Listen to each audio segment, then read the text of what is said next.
Guys, I've got one for you today. I am here with the Odom family of Odom Outdoors on YouTube. And me and JD have been chatting for a while. I've been wanting to get into scuba diving. I've been going a little bit. You guys saw me down in the Keys scuba. And he invited me out here to Homosassa, Florida to do a little scuba diving and spearfishing. And we're gonna ride about 20 miles out.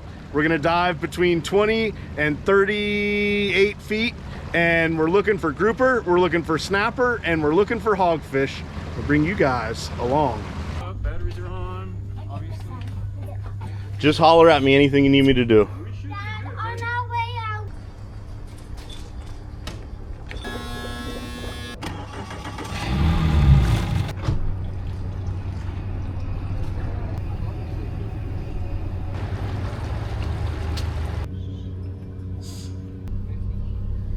Why are you whispering? Is there manatee here? There will be.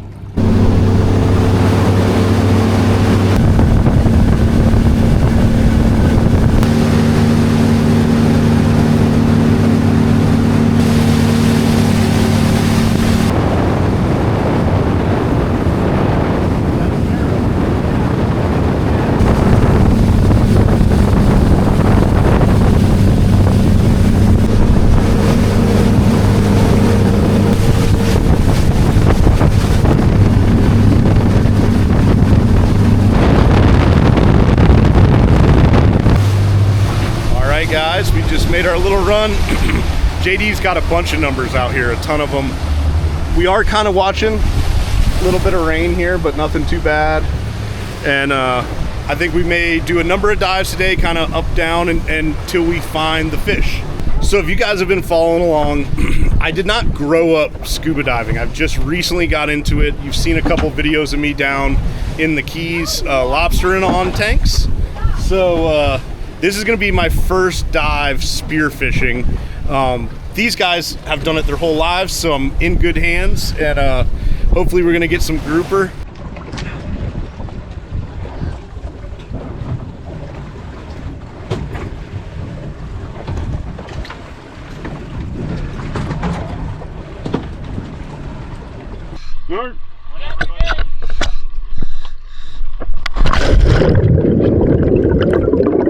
Alright guys, it's going to be my first dive spearfishing with tanks. This spot was 38 foot or so, I think. And as soon as you get in, you can see some small hogfish and small snapper. I'm just getting my buoyancy right. And JD already sees a grouper, and he's telling me to look here. But every time I would look, the grouper would skirt out the other side, and eventually it kind of got away from us. Right here you see a good one pop out, and I wasn't sure on my sizes, so I was kind of looking at JD for guidance. I didn't want to be the guy that shot a small grouper on the first trip together, but right here I take my shot, I hit him, and it pulls off right there. The grouper comes back around, and JD gets it for me. It just wasn't a super great shot. I just had a little bit low, so it pulled out there. But he got the grouper, and all is good. You can see me over there.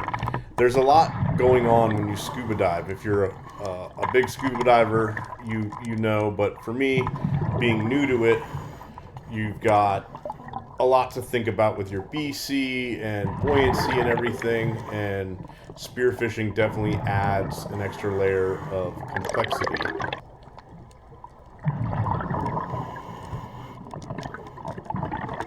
Also, I was super glad that JD was able to give me his footage, because the footage I had on my camera, I didn't have my camera angled quite right. I can actually see right here, it's angled a little too far forward, so I can really only see what's, you know, right in front of my hands. Here he's like, hey dummy, come, let's go over here.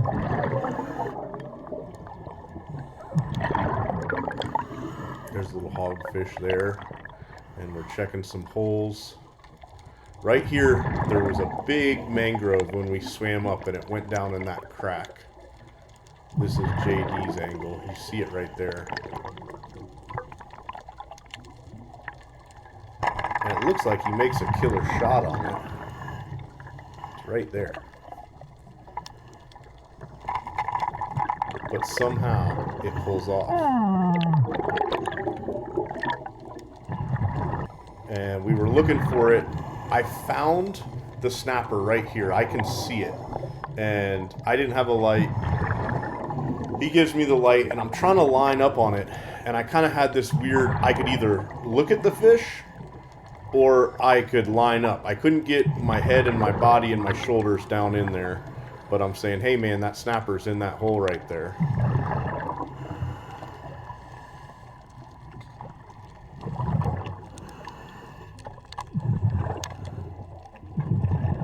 Watch here, you get a pretty good view of him. He's just sitting there.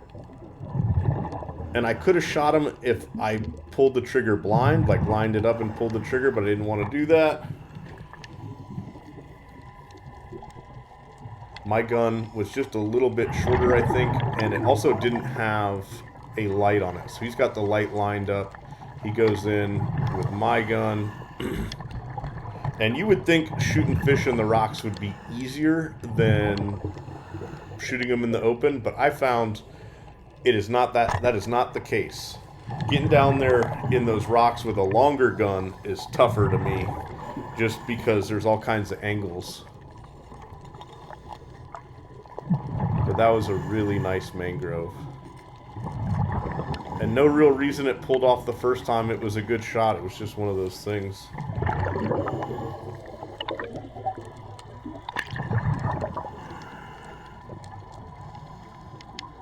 And JD does practice draining and bleeding here. And stay tuned. I talk about it later in the video. It's not something that I've done a lot of. But when we get to the cook, the meat quality was way better. So he definitely made me a believer there. We're going to hit one more spot. First spot was a little slow. And we always have, we got a little rain here. But we're going to hit the second spot. Go ahead.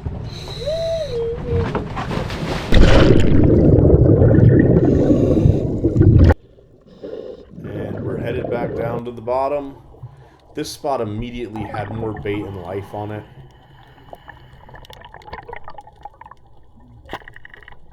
And you can see right here, I shot a nice snapper right as soon as we got to the bottom. Of course, my camera angle was not good, so I didn't get the shot on camera. But you can see here, it's a decent one.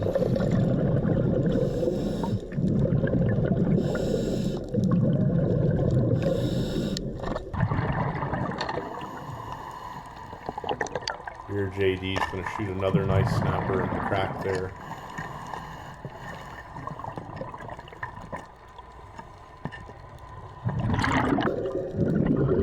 It was funny, we did dive a number of spots like this, and you can almost just tell right away whether it's going to be good or not when we hit the bottom. Bait was definitely a good indicator. Here, while JD's messing with that fish, what I'm doing is looking for other fish, because the action of him messing with that fish, braining, bleeding it, always seemed to attract other snappers. So I was trying to pick one up there. And of course I come over here and look under some rocks for grouper.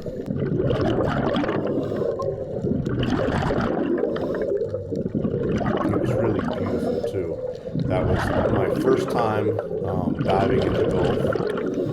And it's definitely different than the East Coast where I grew up and spent most of my life. So. Here you see all that bait. He's pointing something for me, and I had said at the beginning of the trip I would love to get a hogfish. He's pointing out a nice one. They're probably the easiest to spear because they don't really run away. So he definitely hooked me up by pointing that one out. He could have shot it, but He gave it to me. So I'm stoked on that.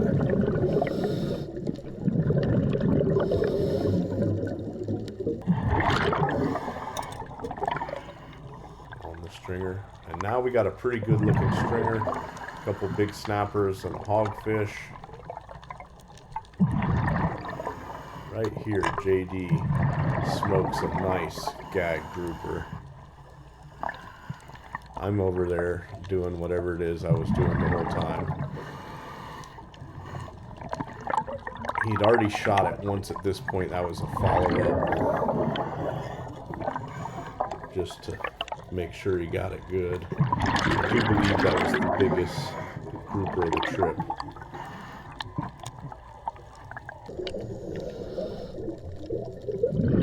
Head on up to the surface.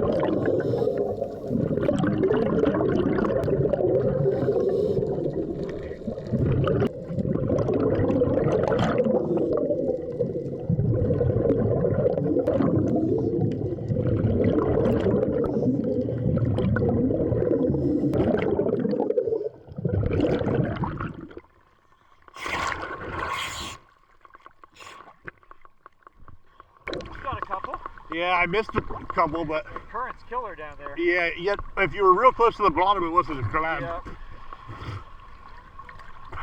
You gonna lift them up, Bubba? Nice. All right, so real time, that was our third dive, and when we dropped down, immediately I could tell that there was more life on that spot. Just for reference, guys, you know, we're not shooting fish that we're unsure about. But that fish, you guys saw them in the water, is 27 inches, and they only have to be 24. So that's what we're looking for. That's your run-of-the-mill gag grouper when you're spearfishing. I would say that was a successful dive, though. I missed 2 mangroves. JD shot a really nice mangrove. I shot a decent mangrove, a hogfish, and then he got a big gag that I never even saw. I never saw that gag. He was trying to show it to me, but it was back up in a rock, and I couldn't get. I could either look, I just couldn't get the angle right. What do you think, bud? Does that work, buddy? That's a pretty impressive stringer, guys. Yeah. Put it Okay, back. All right. this is something cool that this with hogfish and another fish that is in the Everglades. They're right above the eye. There's this little indent. You push it and slide forward. Whoop, and then his mouth sticks out. Yeah, the more you slide, the farther it comes out. That's pretty cool. Boink. Do it this way, buddy, so you can see better. I think the fish you're talking about is a jaguar cichlid. Yeah, jaguar. I just recently caught my first one. Actually, because your dad told me some good spots. Pretty cool, huh? Yeah. I think that's how they feed, buddy. They do. They kind of elongate their snout like that. All They're right. digging in the bottom. They eat like little crustaceans and stuff in the sand. I didn't get skunked. All JD right. got the nice one. So pretty nice dive there. Nice gag here. He was he was out in the open at first, then he shot in a hole. And every time we'd look and try to get a shot in him, he would scoot out the other side or shift in the hole to where we couldn't get a shot at him. But Which you could have shot that fish right off the gate. Yeah. You were just trying to get me to do it, and yeah, but he was a good one, so I wanted to I'm get a a shot goober. at him. That's okay, you're learning. You're learning. But yeah, a couple nice snapper, a hog, and a nice gag. So Yeah. that was a good dive. Finally got some fish in the boats. so JD's actually, he went ahead and gutted everything, and he's gonna ice it down real well, and that is gonna make that meat extra good. You could just put it in the ice and it would be good, but if you take that extra time like that and gut them, bleed them, brain them, you do all those things, it's that extra 10% that'll make it really good. And then of course he's going to make a slush, which salt water and ice actually gets colder than just ice because salt water freezes at a lower temperature.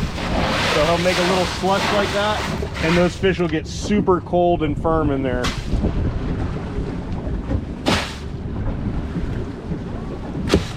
Those are JD's mangroves, and that little one in the middle is mine.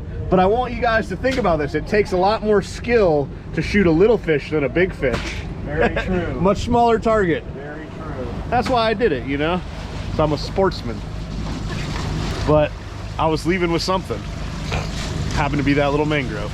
We got a pretty good little box in there though. The meal. We got to run in now.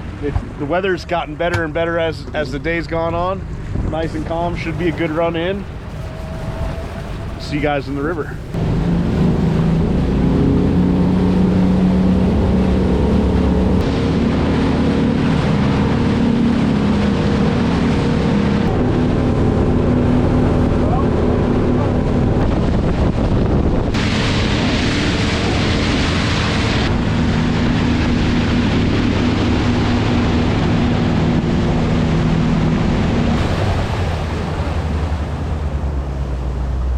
And we made it back to the river. Beautiful ride in. The weather really cleaned up today. So, and this whole ride through, is it the Homosassa River? Yep, Yeah. Homosassa River. Is just beautiful. And I know I throw this term around a lot, but like it's old Florida over here. And this is my first time here. I've been in and out of Crystal River once or twice, but definitely beautiful here and definitely a place I'm gonna try to come back to. I need to bring the girls here.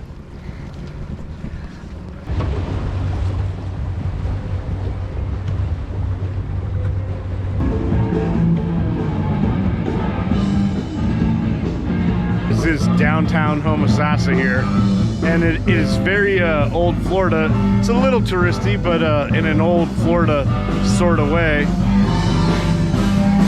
See the charter boats cleaning the fish right there. So they have some wild, well, not wild, they have some monkeys that live on an island here, and this is Monkey Island in Homosassa. You could see there's a monkey hanging out on the porch right there. And from what oh, there's two in the tree right there. That's all three of them. And what I understand, they actually have air conditioning and live a pretty good life in their little, in their island, on their island. It's Monkey Island. Hanging out, watching the boats go by. Oh, and there's a manatee. Oh my goodness.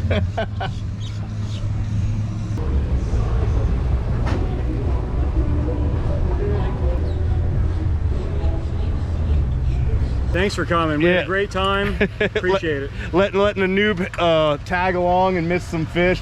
So thank you guys.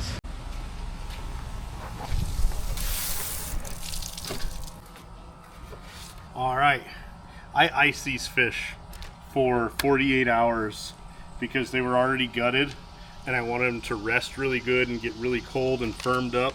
So there's a little mangrove I shot because I just needed to pull the trigger. My hogfish, another mangrove I shot. The grouper JD had to back me up on, and he gave me one of his nice mangrove snappers. There were some nice mangrove snappers, aren't they, babe? Mm-hmm. That's a big and one. there was a bunch of them down there. I think we're gonna make ceviche with the snappers and cook the grouper, but I'll show you how I clean a fish. And it is a joy, an absolute joy to fillet a fish that has been iced for 24 to 48 hours and been gutted and bled and everything. The meat just gets super firm. They don't bleed as bad. They're just so much easier to cut. And what I'm doing is just feeling with my thumb or my forefinger where that bone structure is on the snapper. These ones are actually big enough. I got to go up and over their spine there. You come here, there's a set of pin bones. You kind of angle your knife up and cut up towards the head. Pop those pin bones and then just ride right down the rib cage. Make sure you get all that delicious meat, just like that.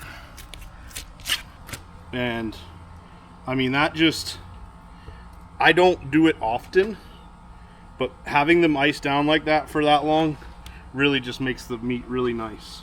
Because it was gutted, you can afford to leave them on ice for that long, just as long. I have an ice machine, so I just top the ice up and let it ride. Just like anything, come down at the tail, turn your knife out. Snappers are pretty tough skin, so you can push pretty hard and really just kind of pulling with his string, pulling with his skin, And there's your beautiful mangrove snapper fillet that will make some really amazing ceviche. Got a little hog snapper here, which is not even really a snapper, it's in the wrasse family. I don't clean a whole lot of these. I haven't eaten a piece of hogfish in a really long time, and I'll show you in a second why they are so beloved. People go gaga for hogfish, and it's something you think about, like the Bahamas and the Keys and stuff. But there's actually a ton of them in the Gulf Coast there. Look at that white meat. That is why people love hogfish. Wait till I get this fillet off of here. And if you are kind of like a picky fish eater, this is the fish for you, because I might even dare say it almost doesn't have flavor. It is so white and mild that, I mean, shoot. It's the same color as the cutting board. Yeah, and that's why people love it. Zero bloodline in that. Just the whitest fillet of fish you'll ever see. We'll see you guys up in the kitchen. We may cook up a couple of fishes for you, I don't know. May do grouper fingers and ceviche. See you in the kitchen. We have those beautiful grouper fillets, and I decided we're eating grouper fingers for dinner, panko fried grouper fingers for dinner. But you cannot have an amazing fried fish finger without an amazing sauce. So I'm gonna make a remoulade. The Louisiana people will let me know. One of those two is wrong, one of them's right, possibly both of them. But I've been making this for a while. It starts with a base of mayonnaise, and we're also gonna have some fried gator real soon. So I'm gonna make a little extra, like that much. And then a whole grain Dijon mustard.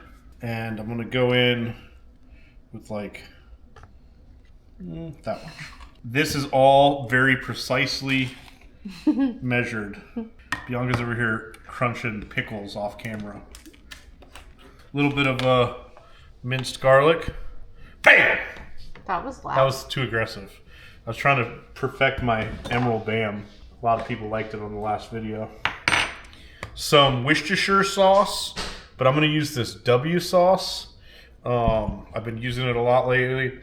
It has a really good flavor. It's a little bit thicker than a traditional Worcestershire sauce. Crystal hot sauce, or any Louisiana hot sauce. Or crystal hot sauce, because it's the best. Because it's crystal.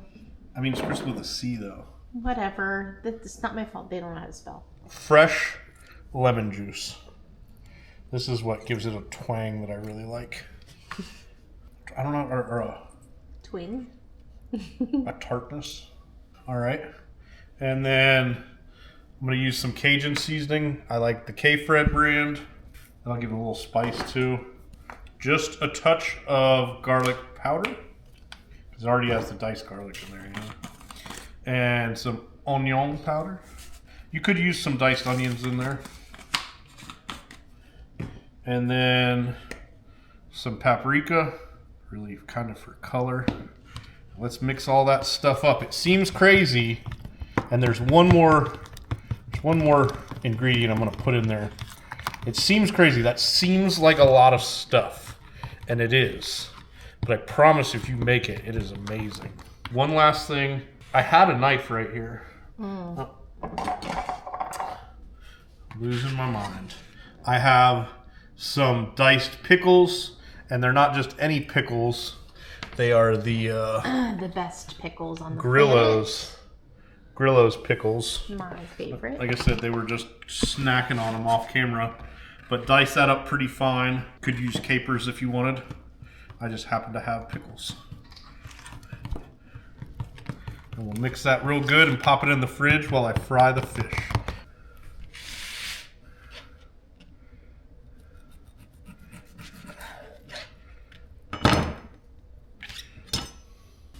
What I'm doing is just egg wash, regular breadcrumbs, and panko 50%.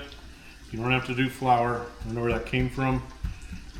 You just push it down on there, shake it off, let it sit for a minute before you put it in the frying pan.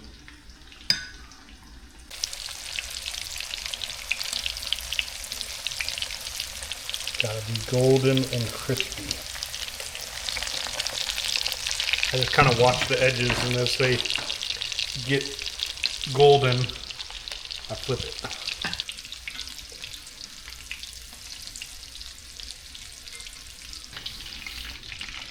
This is gonna be so good. I'm starving. It's like almost 9 o'clock at night. I feel like Oki is watching you, and he's like, "What are you doing, cooking my cousin?"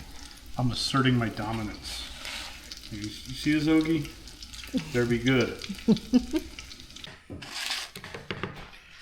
Ramalade, remoulade, I can't even remember. They told me, but I cannot remember the proper way. I thought it was remoulade, but I don't know. Look at that. It smells so good. We all got to do same time though. You want lemon? Eat a piece. Oh, little bit of goodness. Which one is which? Is it the same? That one's grouper and that one's grouper. And that one's grouper. I want this one. Let's go. Okay, wait, we're all going the same times? Yeah, have them all hold the camera. Ooh, my hair. What is that? What is this? What is this? It's like a... Okay. Mullet. This is what what day is it? I don't know. Wednesday. Wednesday at 9 p.m. in the Tug Trash household. We got crickets chirping in because we have a frog that we keep and feed crickets. It's weird. All right, everybody ready? I'm inviting. Be you ready? She already bit. She's holding the camera. Okay, go.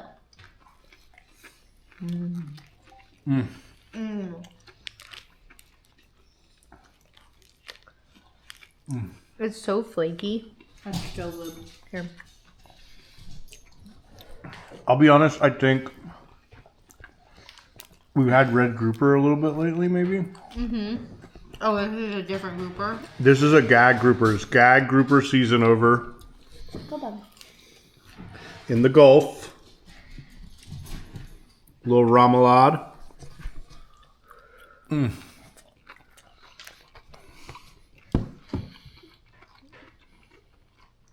That's pretty good. It's really good, babe.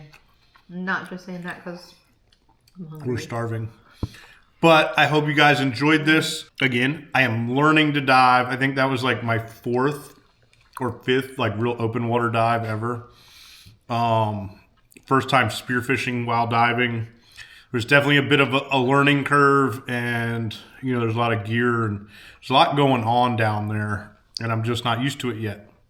But I want to say a special thank you to JD and his family for having me out on their boat and, you know, kind of holding my hand and taking me spearfishing and diving. OdomOutdoors is their YouTube channel. And I'm telling you guys, it is my favorite small channel on YouTube. I watch every single episode they put out. No joke. If you don't believe me, go look because I comment on every single one. So go check them out. They do everything that we do here on Tug Trash Outdoors. They're a great family, and it's always family stuff, and that's what I like about it. Just good, clean Florida fun. But I think we're going to sign off. Yeah. I appreciate all the positive comments, all the positive fans out there. We'll see you on the next one.